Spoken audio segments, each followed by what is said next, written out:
Halo Dek, saya akan mengupgrade RAM laptop X454YA.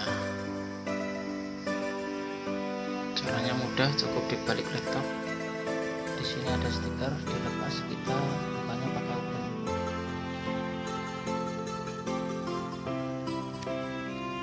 Ini RAM-nya, mereknya Adata DDR3L.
Terima kasih.